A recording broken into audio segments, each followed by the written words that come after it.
ఇంతకాలం నీ మీద నాకు గౌరవం ఉండేది. ఆ గౌరవాన్ని నువ్వు కోల్పోయావు.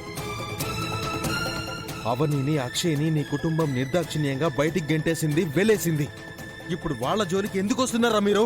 నరసింహం గారు, మాటలు మర్యాదగా రానివ్వండి.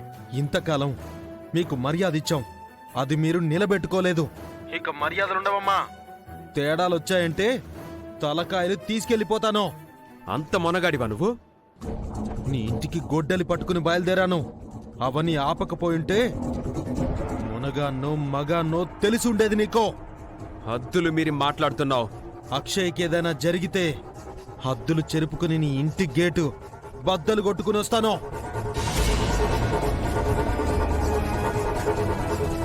అవని కోసం, అక్షయ్ కోసం ఏం చెయ్యడానికైనా సిద్ధపడే ఉన్నాను.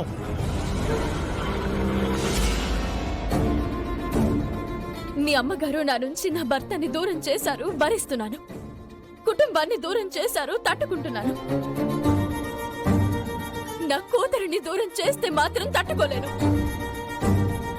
అలా ఏదైనా జరిగితే మీ అమ్మని క్షమించను. మా బావ కంటే ముందు నేనే వస్తాను. మీ అమ్మ అంత చూస్తాను. మీ ఫోన్ కోసం ఎదురు చూస్తుంటా.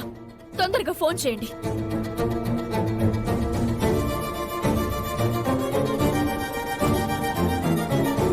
అమ్మ వాళ్ళు అక్షయ్ని ఎందుకు తీసుకుని వెళ్లారు? మనసు మార్చుకున్నారా? మనసు మార్చుకునే పరిస్థితుల్లో అమ్మ లేదే. ఏమై ఉంటుంది?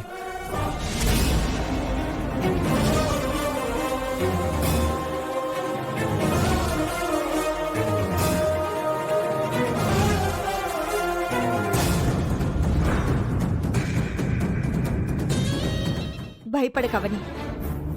శ్రీకర్ దగ్గర నుంచి ఫోన్ వచ్చిన తర్వాత ఏం చేయాలో ఆలోచిద్దాం. ఎన్ని కష్టాలు ఎదురైనా, ఎన్ని అవమానాలు పడుతున్నా అన్ని తట్టుకుని నిలబడుతున్నది నా కూతురి కోసమే అక్క. అలాంటిది నా